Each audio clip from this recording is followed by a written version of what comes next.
Petrol Iran में आज जंग के दिनों में 8 रुपए पाकिस्तानी फी लीटर बिक रहा है। अभी जंग वो पता नहीं कहाँ पर थी, इन्होंने 55 रुपए पर लीटर पेट्रोल महंगा कर दिया। 11 अरब का एक तैयारा खरीद लिया गया है मैडम के लिए। प्रोटोकॉल वजीर आजम दा ते मिनिस्टरां दा उसे तरीके नाल चल रहा है। तालीम जो है किसी कौम की बुनियादी जरूरत होती है, मगर इन्होंने गरीब आदमी से वो तालीम छीन ली। 365 दिन में 130 दिन स्कूल खुलते हैं। ये गैस ईरान से ले लें, पेट्रोल ईरान से ले लें। बिस्मिल्लाहिर्रहमानिर्रहीम। मैं सबसे पहले हुकूमत की फहमो फरास्ता और उसकी दानिशमंदी पर हैरान हूँ कि PIA अगर खसारे में थी तो उसकी मैनेजमेंट सही करनी चाहिए थी, ना कि वो बेच दी जाए। और 11 अरब रुपए की PIA बेच के और 11 अरब का एक तैयारा खरीद लेना, ये कहाँ की दानिशमंदी है। और इसके अलावा उसका खसारा क्यों हुआ? मिस मैनेजमेंट की वजह से, नालायक लोगों की भर्तियों की वजह से, ओवर एम्प्लॉयमेंट की वजह से, सियासतदानों की अयाशियों की वजह से वो नाकाम हुई। अगर ये लोग इन पर तवज्जो देते और ये कमजोरियां दूर कर देते तो PIA दुनिया की बेहतरीन एयरलाइन थी। और ये मतलब ये कि इसके खसारे से निकल सकती थी, मगर इसको निकालना पसंद नहीं किया गया और उसको बेच दिया गया। इसके अलावा महंगाई गरीब आदमी की जिंदगी को तंग से तंग किया जा रहा है। ये पेट्रोल अभी जंग वो पता नहीं कहाँ पर थी, इन्होंने 55 रुपए पर लीटर पेट्रोल महंगा कर दिया। और इसके अलावा जो दूसरा है, हाजी साहब ਤੁਹਾਨੂੰ पता है इस गल का कि पाकिस्तानी लेवी किन्नी देंदे ने पेट्रोल उत्ते? कोई ਤੁਹਾਨੂੰ पता लेवी किन्नी देंदे ने? 105 रुपए फी लीटर। 100 से ज्यादा 105 रुपए उधर- फी लीटर उधर- लेवी उधर- देंदे ने, ठीक है। नहीं। ਤੇ ਜਦੋਂ 105 रुपए फी लीटर लेवी होएगी, लेवी टैक्स तो अलावा है, टैक्स अलग ने, लेवी अलग है, ਤੇ ਫਿਰ ਪੈਟਰੋਲ ਤੇ ਮਹਿੰਗਾ ਹੋਏਗਾ। ਇਸੇ ਤਰ੍ਹਾਂ ਜਿਹੜਾ ਤੁਸੀਂ PI ਦਾ ਇਹਨਾਂ ਨਾਲ ਖੱਪਣ ਡਏ ਹੋ ਨਾ, ਗਵਰਨਮੈਂਟ ਨੇ ਜ਼ਿਆਦਤੀ ਕੀਤੀ। ਗਵਰਨਮੈਂਟ ਨੇ ਸਭ ਤੋਂ ਪਹਿਲੇ ਆਪਣੇ ਬੰਦੇ PI 'ਚ ਭਰਤੀ ਕੀਤੇ ਨੇ, ਵਾੜੀ ਗਏ ਨੇ ਬੰਦੇ, ਵਾੜੀ ਗਏ ਨੇ ਉੱਥੇ। ਉਸ ਤੋਂ ਬਾਅਦ ਪਤਾ ਲੱਗਿਆ ਕਿ ਜਨਾਬ ਉਹਦੀ ਆਮਦਨੀ ਇੰਨੀ ਨਹੀਂ ਹੈ PIA 'ਚ। ਸੇ ਜਾ ਕੇ PIA ਆਪ ਹੀ ਡਬੋਈ ਹੈ ਆਪਣੇ ਬੰਦੇ ਵਾੜ ਕੇ ਉੱਥੇ ਜਰਨੈਲਾਂ ਨੂੰ ਲਗਾ ਕੇ। बिल्कुल सही। ਠੀਕ ਹੈ ਨਾ। ਤੇ ਹੁਣ ਉਹ ਵੇਚ ਦਿੱਤੀ ਤੇ ਵੇਚ ਕੇ ਹੁਣ ਤੁਸੀਂ ਦੱਸੋ ਲਿਆ ਕੀ ਹੈ ਭਲਾ? अच्छा, वो लिया तो ये सारी दुनिया को पता चल गया है कि वो 11 अरब में 10-11 अरब में बेच के 11 अरब का एक तैयारा खरीद लिया गया है मैडम के लिए, ताकि उनके सफ़र में आसानी पैदा हो, चाहे दुनिया कांटों पर चलती फिरे। इसके अलावा और देखें, ये तालीम जो है किसी कौम की बुनियादी ज़रूरत होती है, और तालीम की बना पर ही मुल्क तरक्की करते हैं, कौमें तरक्की करती हैं और टेक्नोलॉजी आम होती है तालीम की वजह से। मगर इन्होंने गरीब आदमी से वो तालीम छीन ली। पहले मदरसे स्कूल प्राइवेट किए, उसके बाद आजकल ये है कि 365 दिन में 130 दिन स्कूल खुलते हैं। अब अंदाजा कीजिए कि एक गरीब बाप अपने खून पसीने की कमाई से उनको स्कूल पहुंचाता है, स्कूल की फीसें देता है, और उसके बाद होता क्या है कि वो 365 दिन में 130 दिन उसको तालीम मिलती है। और फिर उसकी तालीम कैसे होगी? मगर इन लोगों ने अपने बच्चों को तो दुनिया के दूसरे बेहतरीन ममालिक में, बेहतरीन इंस्टीट्यूशंस में तालीम दिलवा रहे हैं ताकि वो हाकिम बने और आइंदा आने वाले वक्त में ब्यूरोक्रेट बने। ये मतलब ये है कि जब तक ये लोग अपना किबला दुरुस्त नहीं करेंगे, इस मुल्क की हालत नहीं बदल सकती। जी साहब देखो, पेट्रोल महंगा किया है, 11 अरब का जहाज ले लिया है, 10 अरब का, 9 करोड़ की गड्डी ले ली है यूसुफ रजा गिलानी साहब ने। प्रोटोकॉल वजीर आजम ਦਾ ਤੇ ਮਿਨਿਸਟਰਾਂ ਦਾ ਉਸੇ ਤਰੀਕੇ ਨਾਲ ਚੱਲ ਰਿਹਾ ਹੈ। ਉੱਥੇ ਸਾਡਾ ਪੈਟਰੋਲ ਨਹੀਂ ਖਰਚ ਹੋ ਰਿਹਾ। ਪੈਟਰੋਲ ਮਹਿੰਗਾ ਕਰਨ ਦੀ ਵਜ੍ਹਾ ਕੀ ਹੈ ਕਿ ਪੈਟਰੋਲ ਨਹੀਂ ਆ ਰਿਹਾ।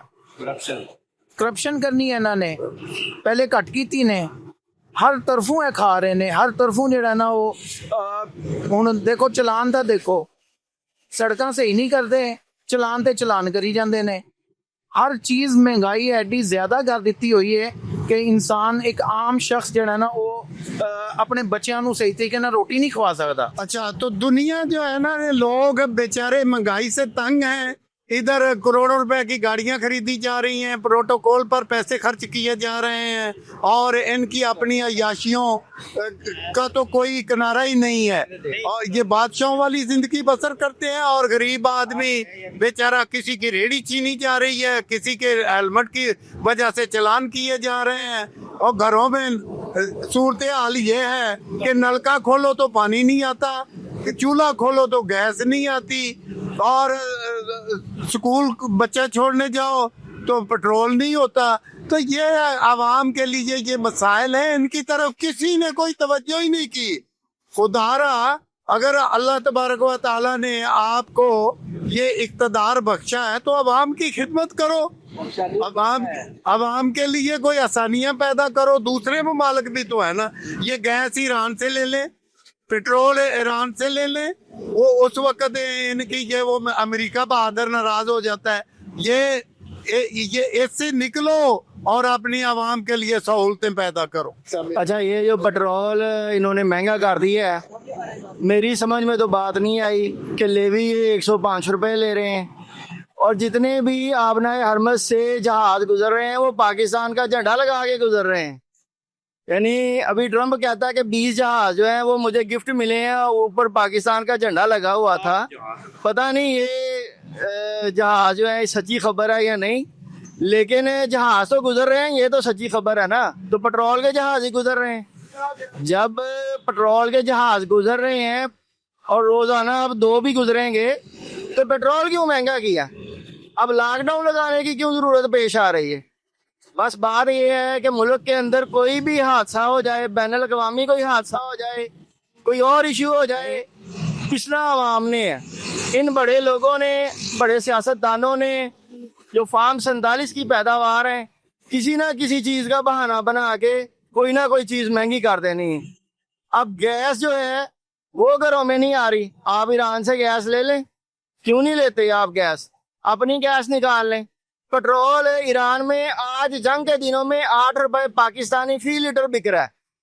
तो अगर हम ईरान से पेट्रोल ले लेंगे तो हमें भी 8 रुपए ही पड़ेगा ना। चलो ऊपर 2 रुपए किराया डाल लो, 10 रुपए 15 रुपए फी लीटर हमें दे देना। चलो 5 रुपए लेवी के भी डाल लो, लेकिन इनको शर्म ही नहीं है।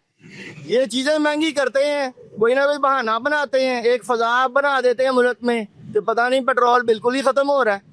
जहाज रोजाना के रोजाना पाकिस्तान का झंडा लगा के गुजर रहे हैं। अल्लाह ने हमें इज्जत दी है, पाकिस्तान को इज्जत दी है, और ये इज्जत लेने की बजाय फिर अवाम के ऊपर सारा बोझ डाल रहे हैं। मुझे तो नहीं लगता कि इस तरह ये हुकूमत अपनी चला सकेंगे। अल्लाह का गजब इन पे नाजिल होगा। वो बंदा जो मोटरसाइकिल चलाता है, उसको जब 55 रुपए पेट्रोल ज्यादा की टंकी भरवानी पड़ती है तो उस पर क्या गुजरती है। ईद के ऊपर लोग जो है उनके बाहर गए हैं, जब वो रिश्तेदारों को मिलने के लिए, एक दूसरे को मिलने के लिए, तो उनका मेजर खर्चा जो है वो तो पेट्रोल का हो गया। बच्चों को ईदी वो कैसे देते हैं? तो ये गवर्नमेंट को थोड़ा हया करनी चाहिए, शर्म करनी चाहिए। ईरान से पेट्रोल खरीदें, सस्ता पेट्रोल खरीदें, और पाकिस्तान की आवाम के लिए सहूलत पैदा करें। बताया जा रहा है हमें कि हम लॉकडाउन की तरफ जा रहे हैं। एक, गैस नहीं है मुल्क में, दूसरा पानी नहीं है, तीसरा सबसे बड़ी जो है इलेक्ट्रिसिटी और फ्यूल में अगर हम इन सबसे पीछे रह गए तो हम अपने बकायदा पुराने दौर में चले जाएंगे, वही घोड़ा गाड़ी और ऐसे ही। अगर इलेक्ट्रिक बाइक की भी हमें सहूलत दी जा रही है तो इलेक्ट्रिक नहीं होगी तो हम कैसे यूज करेंगे उसे?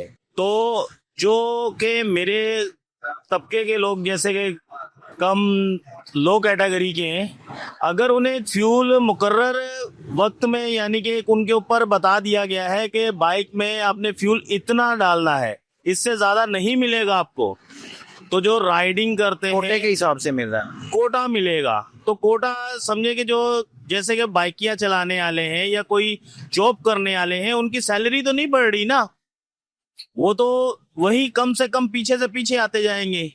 उनके लिए क्या सहूलियत है, उनके लिए क्या है? फ्यूल आपने बंद कर दिया है, इलेक्ट्रिक बाइक उन्हें नहीं मिली है आसान किस्तों पे, या कोई इस तरीके से कि इजी हो जाए